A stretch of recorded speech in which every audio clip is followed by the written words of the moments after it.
Et quelques minutes après cette conférence de presse, Christophe Castaner, le ministre de l'Intérieur, s'est rendu dans le quartier de Satory, c'est près de Versailles, dans les Yvelines, à la rencontre des gendarmes.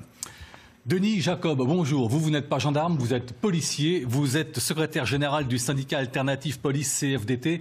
On a affaire à un dispositif exceptionnel, un dispositif sans précédent, bref, un dispositif historique en vue de ce qui va se passer demain à Paris. Vaut mieux prévoir trop que pas assez, je dirais, dans le cadre de ce rassemblement, au regard de ce qui s'est passé la semaine dernière. Donc oui, c'est un dispositif hors norme, mais c'est un dispositif de maintien de l'ordre, avec les moyens à notre disposition, qui démontre, vu l'ampleur de ce qui va être déployé demain, qu'il n'y a pas besoin d'instaurer l'état d'urgence pour pouvoir avoir des moyens à notre disposition afin d'endiguer les potentielles violences auxquelles on sera confronté.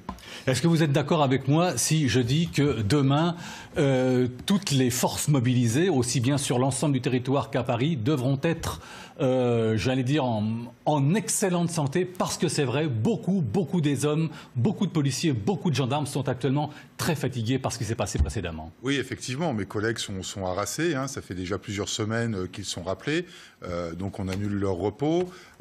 Demain, c'est 100% d'effectifs présents, en dehors des repos classiques autorisés, mais c'est 100% de présents. Ils seront sur le pont. Bon, d'un autre côté, surtout mes collègues de CRS, et gendarmes mobiles certainement aussi, sont aguerris au maintien de l'ordre. Ils ont une cohésion, il y a un esprit de corps qui fait qu'ils sont solides et qu'ils vont continuer à accomplir leur mission avec professionnalisme. Mais il y a effectivement une grande fatigue qui est installée et il faut qu'on trouve une porte de sortie rapidement de cette situation. Et vous le disiez, certains policiers qui étaient en congé initialement ce week-end se sont vus refuser. Je n'ai pas trouvé.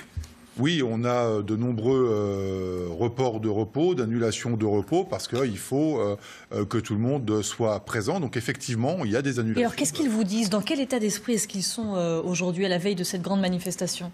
Écoutez, ils sont un peu partagés entre leur devoir de faire leur travail de policier, parce qu'on est au service de l'État et nous sommes là pour assurer la sécurité de tous nos concitoyens. Et puis, il y a cette partie d'expression populaire qu'est les rassemblements de gilets jaunes à travers la France, dont la grande majorité reste pacifique.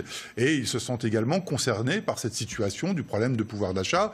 Et donc, voilà, il ne faudrait pas qu'on arrive à une situation où la police nationale pourrait être dans une situation, comme on a pu l'entendre, des préavis de grève pour les transporteurs, les ambulanciers qui ont manifesté il y a quelques jours, aujourd'hui les lycéens. Voilà, donc ça commence à monter un peu dans toutes les professions et il ne faudrait pas que cela vienne chez les policiers, tout en vous précisant quand même qu'il y a une colère latente chez nous depuis maintenant 2 ans, 3 ans, sur des points de revendication pour lesquels nous n'avons toujours pas eu de réponse concrète. Et voilà, il faut aussi qu'on s'occupe de nous. Il y a une quinzaine de sites à sécurité à Paris. Demain, 14, très exactement, du nord au sud, de la place d'Italie dans le sud jusqu'à la place de l'Opéra. Est-ce que ça va être beaucoup plus difficile à sécuriser? Je suppose que oui, parce que 14 sites, ce ne fut pas le cas au cours des 3 week-ends précédents. Ça va être très très compliqué là. Oui, alors, vous me permettrez de ne pas rentrer dans le détail d'un dispositif.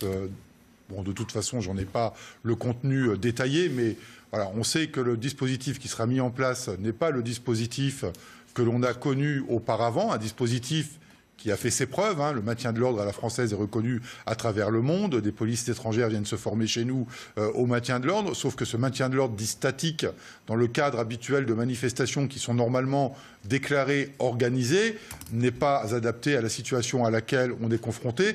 Donc vous imaginez bien que le dispositif qui va être déployé demain ne sera pas celui qu'on a connu la semaine dernière. Denis Jacob, votre réaction à ce que vient de nous dire ce général?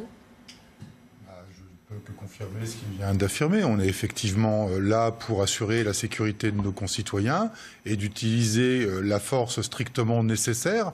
Quand on parle de force strictement nécessaire, ce n'est pas forcément utiliser ses armes de service, mais avec les moyens à notre disposition, c'est riposter aux attaques auxquelles on peut être confronté, en évitant bien évidemment au maximum tous les dommages collatéraux qu'on a pu connaître les week-ends précédents. Alors, les policiers sont confrontés depuis plusieurs jours maintenant à des menaces de mort qui les visent sur les réseaux sociaux parce qu'il a été dit écrit que des hommes viendront armés demain sur les Champs-Élysées. Oui, effectivement, on a le renseignement territorial de la direction de la sécurité publique qui a relevé de nombreuses pages Facebook qui appellent effectivement à venir armés demain à Paris, avec des menaces de mort à l'encontre des forces de sécurité. Donc d'où ce déploiement exceptionnel de moyens, je dirais mieux vaut trop que pas assez. Et donc effectivement, on est très attentif à ce qui peut se passer demain.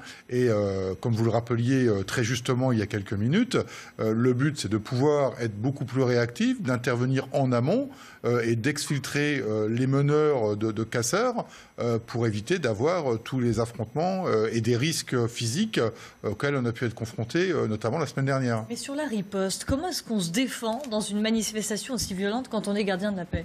Écoutez, il y a la légitime défense. Le général Lisuré le rappelait très justement. Si un fonctionnaire de police ou de gendarmerie se fait tirer dessus par une arme de poing ou un fusil, par exemple, eh bien, la légitime défense est constituée et les forces de sécurité ont la légitimité de riposter. Pour autant, voilà, on n'est pas non plus en guerre. Il faut aussi garder raison et relativiser, même si le risque de demain est particulièrement fort et inquiétant. Alors vous dites que vous allez agir en amont, donc tenter d'aller vers ceux que vous soupçonnez être des casseurs, mais comment allez-vous déterminer qu'ils sont casseurs, puisqu'on sait maintenant que beaucoup d'entre eux portent des gilets jaunes? Oui, mais ça c'est... Comment vous allez faire le tri, j'allais dire?